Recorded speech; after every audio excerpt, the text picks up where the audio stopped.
He's so veiny. He's so veiny. Aloha, everyone. Jeremy Vaeni here. And contrary to popular opinion, this hair does not indicate that I just woke up. It indicates that I need a haircut. I brushed it, and I combed it, and this is the result. So you're welcome, and until I can get to a hair cutter, this is what you get.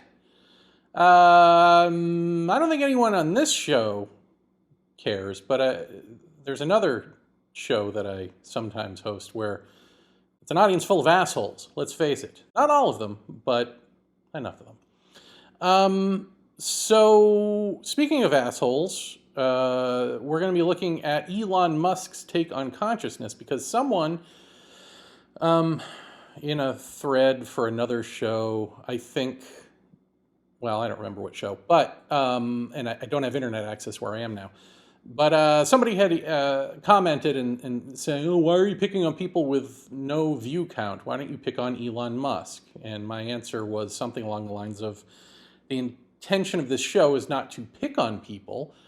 It just happens to be that that's what I get, is stuff that's worthy of picking on, unfortunately.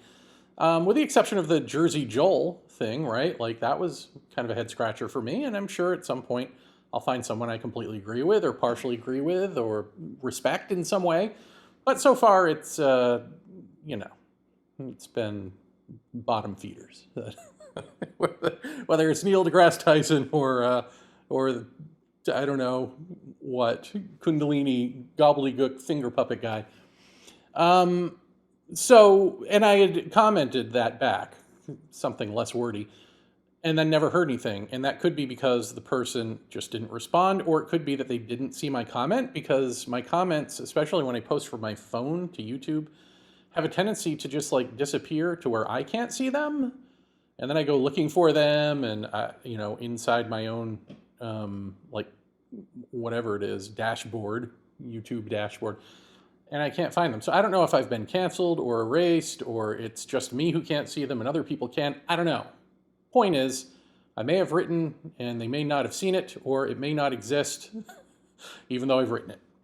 So I will answer the call. And what's funny is, I didn't know if Elon Musk had anything worthy of this show, but then the first thing that came up was consciousness, an interview on artificial intelligence with Lex Fridman.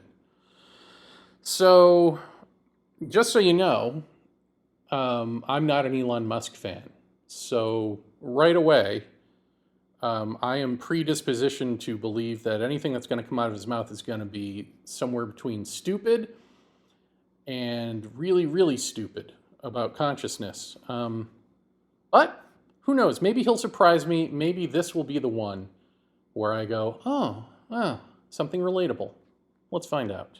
Let's start with an easy question about consciousness. In your view, is consciousness something that's unique to humans, or is it something that permeates all matter, almost like a fundamental force of physics? I don't think consciousness permeates all matter. Okay, you're dumb. Here's my question to you, audience. Why are we talking to Elon Musk about anything? Essentially, he's like a business entrepreneur. Like, he's not an engineer. He's not a scientist. He's not a philosopher. He's not enlightened in any sense of that word. He's not a mystic. He's just a dude who collects money and keeps the 1% 1% and the 99% the 99%, right? That's his basic function beyond tweeting out and retweeting and liking fashy posts. Like, this is it. So what would he know about consciousness? But his initial answer here is typical, probably, right? Like, oh, I don't think consciousness permeates matter. Well, except all life forms which are conscious. I mean, that might be a clue, right? Panpsychists believe that. Yeah. There's a philosophical... How would you tell? That's true. That's a good point. I believe in the scientific method. I don't blow your mind or anything, but the scientific method is like if you cannot test the hypothesis, then you cannot reach a meaningful conclusion that it is true. Do you think understanding consciousness is within the reach of science, of the scientific method? We can dramatically improve our understanding of consciousness. I would be hard pressed to say that we understand anything with complete accuracy, but can we dramatically improve our understanding of consciousness? I believe the answer is yes. I would say that the answer is you can dramatically improve your understanding of consciousness from the perspective of science with science, which sounds like an obvious duh thing to say, but it's not, because he's saying blanketly we can understand it better. And it's important to make that distinction, because what science will understand is the relationship that the scientist sees repeatably through like neurology, through your biology, through humans and animals, right? With consciousness. So the link, between consciousness and biological structures, anchor points, is a different thing than saying consciousness comes from them. But yet a scientist will say consciousness comes from the brain, right? A very specific body part. Consciousness comes from the brain. Consciousness comes from the meat. And that it's just a factor of physical evolution. But the actual fact of that is they don't know that that's true. And correlation isn't causation, as the scientist likes to say, but that's the fact. The truth part is, which transcends and includes all of this guesswork, is that consciousness transcends and includes all matter. Consciousness, so what does that mean? It means that if you were to look at it from our point of view on a timeline or within time, it would appear as though consciousness comes before matter.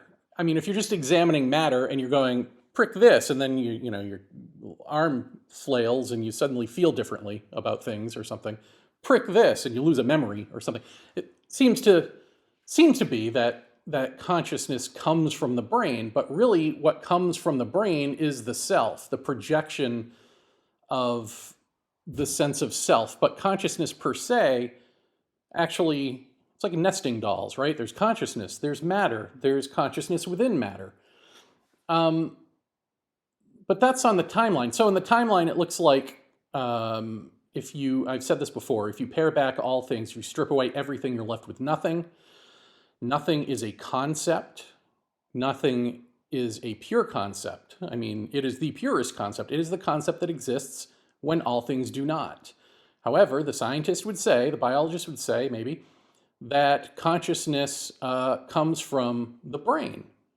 That means that concepts all come from the brain, right? From the human brain, all concepts, except this one concept that is only the case when the brain is not the case. Nothingness, right? Nothing. So nothing is a concept prior to, it seems, all things. But this is just wordplay. What you're really talking about, what that really is pointing to, is that consciousness, because the concept itself indicates consciousness exists prior to all things, from the timeline, from within all of this, the meat suit. But when you examine it a little further and you say, okay, well, what is this consciousness doing? What is the baseline thing it is doing? It is being. What is it being? It's being all things. Therefore, all things are within consciousness. So, and why would that be? Well, because in being, it can't be, nothingness can't be more of itself, right? Like nothing is nothing.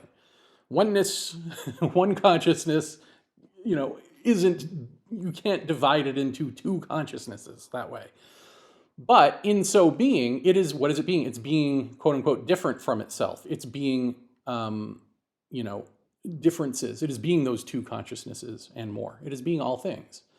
So it's kind of like saying, if you had a sheet of ice and you said that's that's consciousness, and then you started to crack that ice and you saw all these different shards, you'd say that that's everything. Like nothingness is the ice, and everything are the cracks in the ice because the ice is doing something. It's being, what is it being? It's being various aspects of itself solidified, you know. Um, I mean, that's sort of the rough and tumble off the cuff, you know. Don't hold me to that being the greatest explanation. You can find that in my book Urgency by Jeremy Vaeni. Ding. But anyway, so from within time, if you're just poking and prodding material, it looks like maybe consciousness comes from material. But if you think about it a little bit longer and you go, wait a minute, isn't there a concept that exists prior to material? Therefore, consciousness exists prior to material. What is that doing? It's being. What is it being? It's being all things. Oh, okay, well. So therefore, it's being all things, including time. So from within time, it looks like an arrow. It looks like you go first nothingness, then thingness. But when you see the whole shebang at once, there's no choice. It's choiceless. Nothingness necessarily has to consciousness because it is, right? That's the isness that people talk about. Consciousness is, and so because it is ising. It's not just is this door, it's ising, it is alive, it is livingness.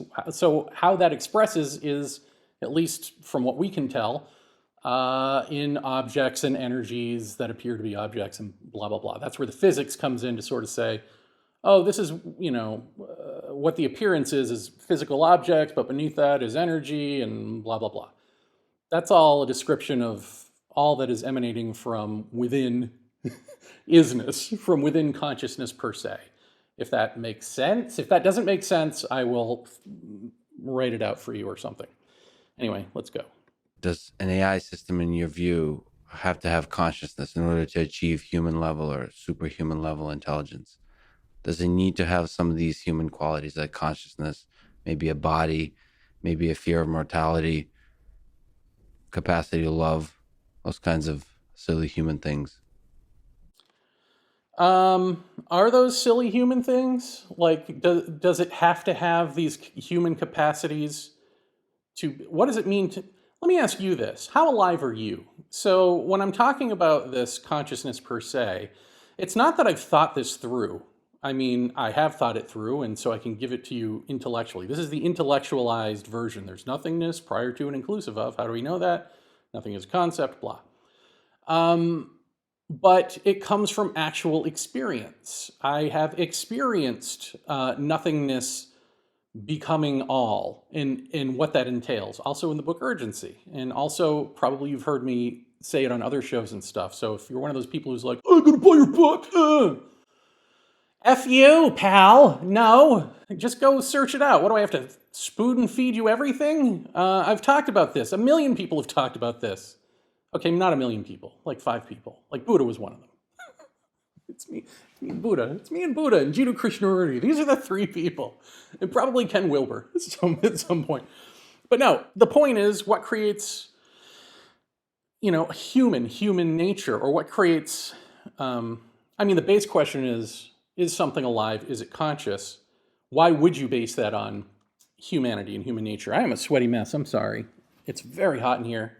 It's been storming. But I'm not going to stop this for that. Oh no, you're just going to watch me do this. Oh, slow motion.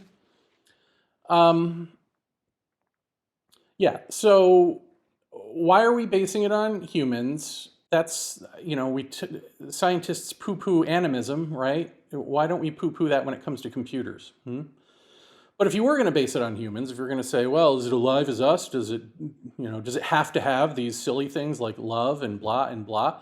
You don't even know what those things are, dude. You know what the facsimile of those are. You're no better than AI in that sense. And most people in this world are no better than AI in that sense. We have this facsimile of these things, of truth, that, it's not a complete facsimile. Like, you can feel love, but it's small. It's not the real thing. it's personalized, it gets warped. Like all that stuff that we call human nature and go, oh, well, that's just human nature, isn't that awful? Is like, that's because you're dysfunctional. You're born into the dysfunction of not knowing yourself as that consciousness prior to and inclusive of all things. Like we're born into the body. We're born into the brain, or I shouldn't say we're born into, because that makes it sound like there's a soul who comes down. And I'm not saying all that. I'm just saying we're born into a circumstance where what we are is consciousness being projected by the brain. And once that consciousness being projected by the brain gets, as a seeker, if it bothers to seek at all, that the meaning it is searching for, the thing that fills the hole inside that is in all of us and all that, can't be gotten to by the seeker. If that which is not comprised of thought, in other words, which the seeker is comprised of, the seeker is thought.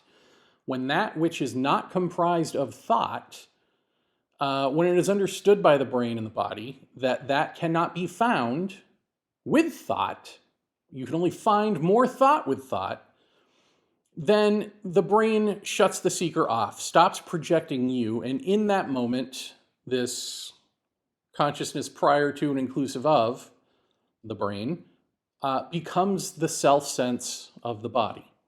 So that is an experience that one can have, and hopefully that is a stage upon which we can live, and not just an experience that you can have. But nevertheless, that indicates that that is our true human nature, that we are both the universal big, one-y thing, and we're also these separate shards within the one-y thing. We are both. That is what we are.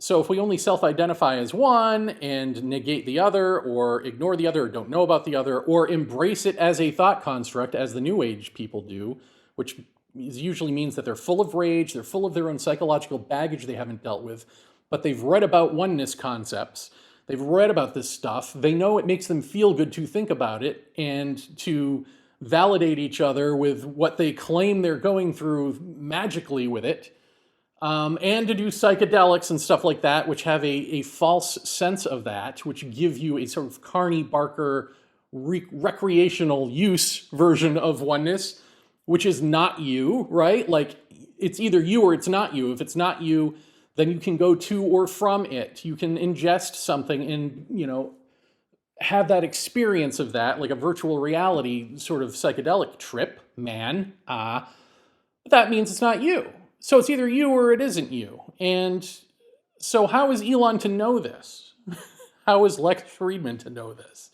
These are guys whose entire lives, as are most people, are set up, creating blockages to that and financial incentives away from it, frankly. So it's different.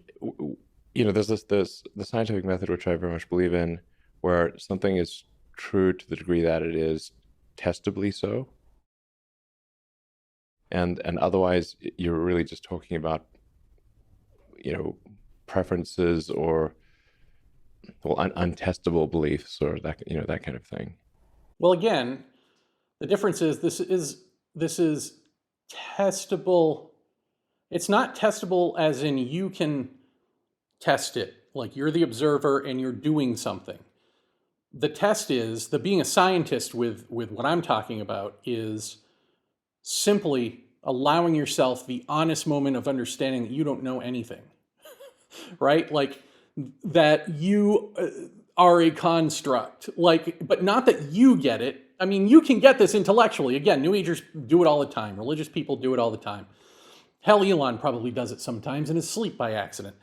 But you have to completely be washed away, be dissolved. So it's not you as an observer observing something, it's you dissolved, and that which you're seeking to observe becomes the actual case.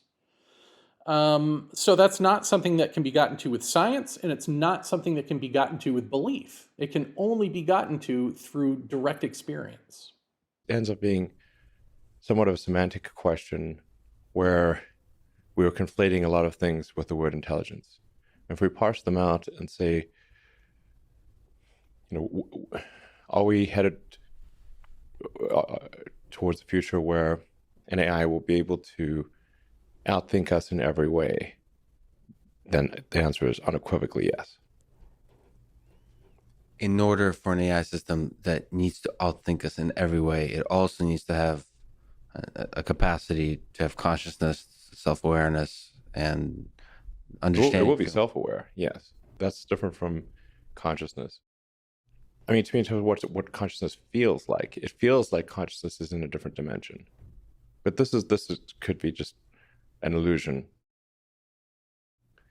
You know, if you damage your brain in some way physically, you damage your consciousness, which implies that consciousness is a physical phenomenon, in my view. The thing is that I think are really quite likely is that digital intelligence will be able to outthink us in every way, and it will certainly be able to simulate what we consider consciousness. So to a degree that you would not be able to tell the difference. Well, don't psychedelics already do that? I mean, people take psychedelics and they're like, oh, wow, I've seen the world, man. I've seen how it really is.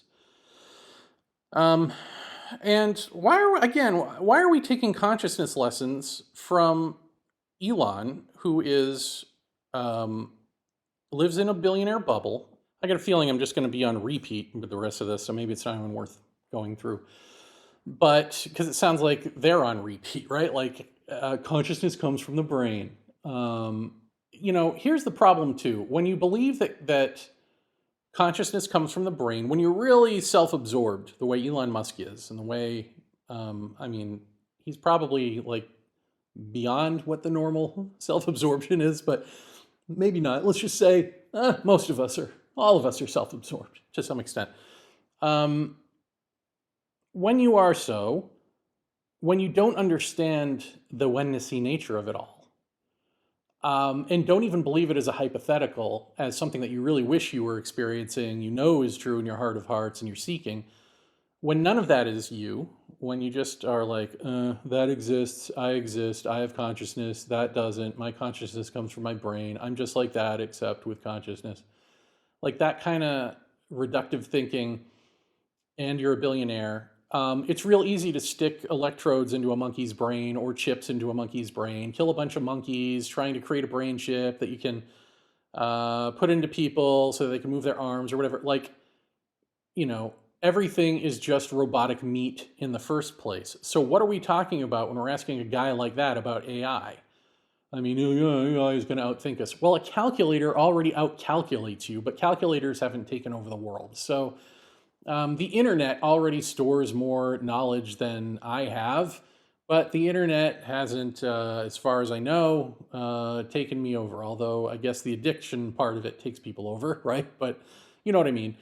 So no, there's got to be some conniving, manipulative thing, and this is what everyone's getting to when they talk about AI. When they have a fear of AI, nobody cares if it's conscious or not. What they want to know is this thing going to be able to manipulate me? Is it going to be able to take over the world? The way that we have taken over the world, the way that we have manipulated, is it going to be us 2.0? Is it going to do to us what we've done to the world? That's really what it's about, right? And Elon's nonchalantly saying, yeah, sure. But even if it does that, I know that this is going to be hard to accept as I say it, but isn't your attachment to the world and your definition of a human and all of that, isn't your attachment to that actually at issue? Our attachment to it is what's creating this. Our attachment to how we define ourselves in the world. I mean, this is why these people, these computer programmers and such, can continue to do this, continue to create the thing they fear will take us over. In the first place. Like, it's why we can build nuclear bombs that will destroy us if we use them in the first place. It's why people are still pushing for nuclear energy after Fukushima, after Chernobyl, after we see what happens in Ukraine when, Russia takes over facilities during a war. Like, it doesn't matter how many bad, awful, terrifying things happen. We're inventing them. And we keep inventing them, and we keep promoting them, and we just wait like a few weeks until after the big tragedies happen to come back and go, hey, Don't you want nuclear power? Isn't that the way out of this whole global collapse thing? No. The way out is through. The way out, such as it is wholeness, is human wholeness, is not to swing back and forth on the pendulum of good and bad decisions anymore. It is to let go of that decision maker, or for the brain to see the folly of that decision maker and see that all those decisions aren't leading to an evolution. They're simply masturbatory until we kill ourselves, which is a replacement for the egoic death. It is a substitute for the egoic death that must take place for truth to be the case, for right action to be the case, for choiceless awareness to be the case within the body, in and as you. That's the thing that AI is not going to have. That's the thing that you're not having right now. And so it sounds like airy-fairy. Maybe it sounds like a bunch of babble. Maybe it sounds like a belief system, whatever. But it's simply the case that there's, just take magic, for example. It has been my experience that there are magicians who do illusions for fun and entertainment. There are magicians who attempt to do occult type magic, which, I don't know, may or may not work, sort of manipulating the environment in some way for their benefit. And there's magic that cultures do to create rain and stuff like that, which I have been able to do through shutting up and allowing Kundalini to work magically in the environment. So there's magic that is true, there is magic that is false, but so much of magic is promoted as false, and it's false on purpose, as an act, and so much of it is a claim that isn't backed up by anything, that is just like people playing Dungeons and Dragons and trying to put hexes on each other or something. So much of that is prevalent in this culture that for me to make that claim, or for a culture to say, hey, yeah, we do a dance and rain happens, and the trees call in the rain or whatever, for them to have figured out how that works consciously, or to have been told by nature how that works and to be able to enact it that way, or for me to be able to shut up and not know anything at all. And Kundalini does a bunch of maneuvers promoting rain. Those things are pushed to the side and not listened to and not really explained at all. Because why would those cultures want to tell you how that works? Why would I, frankly? So, of course, you're going to think all magic is nonsense. That would be the smart thing, the intelligent thing, to think, the intellectual thing, I should say. It's not with your full intelligence that you think that, but it's the intellectual thing would tell you. Anyone who tells you there's magic, for real's magic, is a liar or delusional, because all this stuff is lies and delusions. But it just isn't true. And so it is, with this. There truly is, beyond the babble and beyond my poor explanations, in silence, true silence, where the body is completely a clear vessel, clarity comes. Let's just put it that way. The clear becomes the case. In a sense, what Elon had said about consciousness, it sounds like you're talking about consciousness in some parallel dimension. It's not, but it is set up in a way, or we keep it set up in a way through our divisions where it is not us. And so we divorce ourselves from truth. We divorce ourselves from that consciousness per se. And in doing that, it acts that way because it's the only way that we can perceive it or understand it as an insight every now and then that isn't of our own thought. Aha, I just rested for a second and I had an insight, or I looked at a beautiful mountain and I had an overwhelming feeling of immersion and oneness, or whatever, those fleeting moments of that. We have that in our lives, but what we don't realize is that we have set it up so that there is this parallel stream to the human consciousness stream, which is truth. And so you have to step out of the stream to to get to truth. Otherwise, you're just in your own stream, blocking it out. You're in the human stream, just dealing with collective anxieties, human issues, your own personal baggage, and the collective human baggage, right? Like that's our stream. And so we're sitting here maneuvering in the stream and trying to figure out, oh, gee, is AI going to take that over? Oh, wouldn't that be horrible? Meanwhile, we're inventing it. But over here is this thing that we have kept a stream apart from us, which is truth, which is beauty, which is love, which is all the things that Lex Fridman thinks are like silly human emotions because he doesn't understand them. He only understands what we have done with pieces of that in the human consciousness stream, which is pretty silly and stupid and awful most of the time. Anyway, let's see if there's anything else here. And from the aspect of the scientific method, it might as well be consciousness if we can simulate it perfectly. If you can't tell the difference, and this is sort of the Turing test, but think of a more sort of advanced version of the Turing test.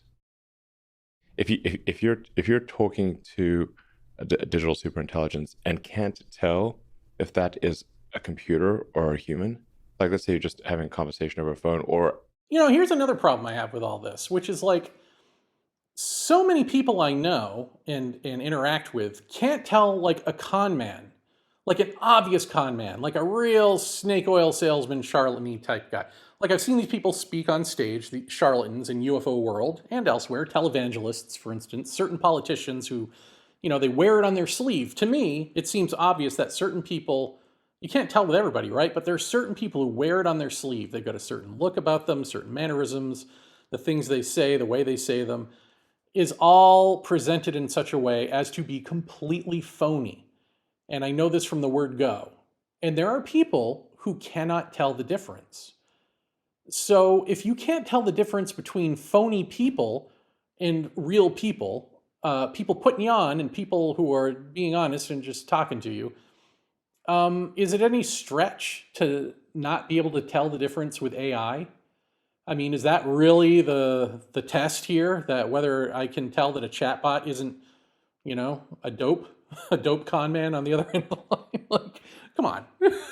We can't tell with each other. a video conference or something where you think you're talking, looks like a person, makes all of the right inflections and movements and all the small subtleties that constitute a human, and talks like a human, makes mistakes like a human, like at that, and you literally just can't tell, are you video conferencing with a person or an AI? Might as well be human. Yeah, I mean, in a way, actually, I kind of agree with that. Might as well be human in the way that we define ourselves now. But the way we define ourselves now is, I've used this analogy a gajillion times, and I'm sure a lot of you are sick of it who are familiar with my stuff. It would be like, if AI were just like us, what it would be is like a little, what do you call them? Pupa? A grub? Inside of a cocoon. A little caterpillar has built itself a cocoon, and it's inside, and it thinks that that is life. We think in our cocoon with our HD TVs and our virtual realities and our internet and our day jobs and all that, we think that that's real, or the rebellion against it in going, oh, step outside the matrix, red pill, blue pill, all of that rigmarole we think is our world, but it's all the cocoon. And AI comes along and mimics that. Well, it might as well be like us. But what AI doesn't know, and what we apparently don't know, is that we are to chew our way out of the cocoon and become like butterflies flying around. But we don't do that. We don't get to that part. Not enough of us. The result of that, eventually, is suffocation, stagnation, and death, which is what we're seeing, which is horrible, but it's an inevitable outcome. And I submit to you that our inventing things that can kill us that way, including AI, potentially, or trying to kill ourselves with this stuff and calling that evolution, is our unconscious, screwed up way of telling ourselves we need to chew out of the cocoon. But because chewing out of the cocoon means the cessation of self, which is death, essentially the death of self, while the body remains alive, and that's the unknown, and that's scary, we would rather control it. We would rather actually kill ourselves. We would rather actually do the like greediest, most selfish stuff we can, screw the future, whatever, and have this sort of substitute actual death for the death of the self. I think that's where we're at, honestly. What I would say is, obviously, there's not going to be, he's so vain isn't going to change the world, folks. I know that. There's not going to be some mass revolution where we all have this epiphany and, what was that thing in the 80s, a harmonic convergence? There's not going to be a harmonic convergence moment where the powers that be instantly enlighten us and our pasts slow off like so much old snakeskin. No, it is up to the individual. It is up to you to see this so deeply that you are no more. That's it. So if you want to know, like, the question hiding behind this, which is, does it matter? You got to get there first. You got to see what attachment is. Not just read about what is attachment through Buddhist literature or, I don't know, whoever else talks about it, Hindus maybe, but actually on your own. I know it's scary. It's a big, scary world in that body of yours, but on your own, you've got to contemplate this yourself. You have to do the work. There is no other way.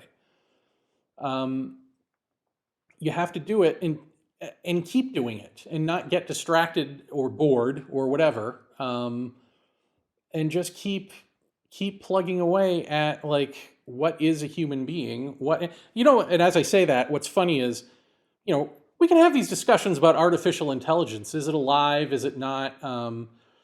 Will it take us over? All this stuff, but keep inventing it anyway. And talking about it in terms of like, oh, you can't tell the difference, But for some reason, the public isn't outraged by this in any real way. That they're creating artificial computer bots that you're not going to be able to tell the difference. And yet, when it comes to transsexual people, oh man, big political movement, right? Big politics against them. Kill them. Make them illegal. Explain this to me. Explain how one is so offended, religiously or otherwise, by not being able to tell if a man was born a woman or a woman a man, but not offended by being able to tell if a robot is a human at all, a man or a woman at all. Why does one offend you and one not? Why is one like of biblical proportions and the other not? Why are we even talking about this stuff like this?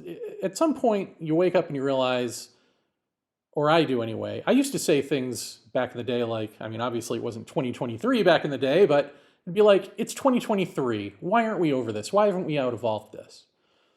And I used to say that, but then we devolved further. Like, things got worse and quickly. And now that's not even a factor. And you start to see like, oh, it's because, again, there is no evolving, really. We haven't evolved. Physically, we may have evolved, but psychologically, we're the same people we were thousands of years ago.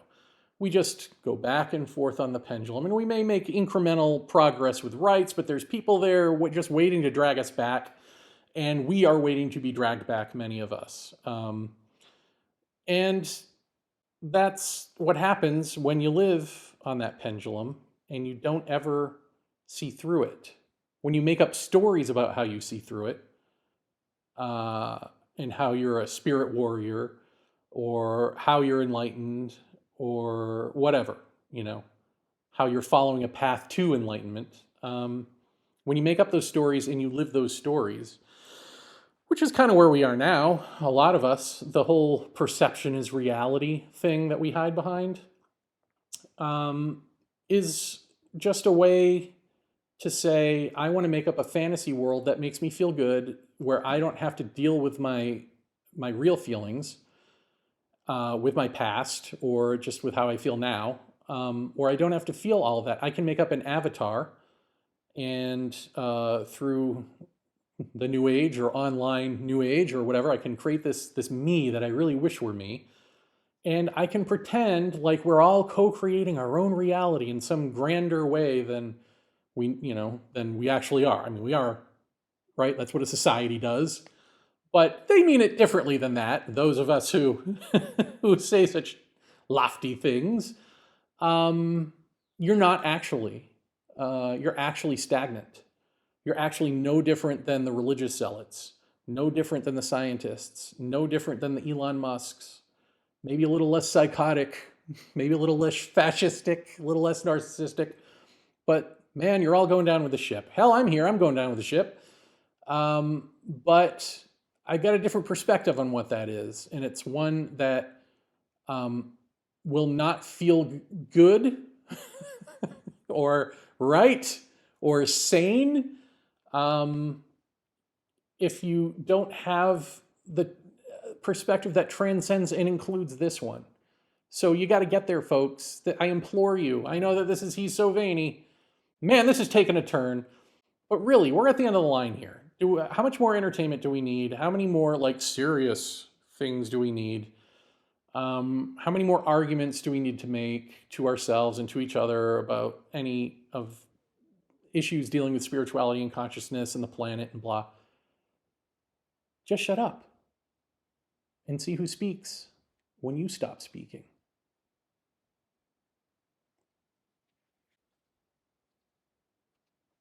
He's so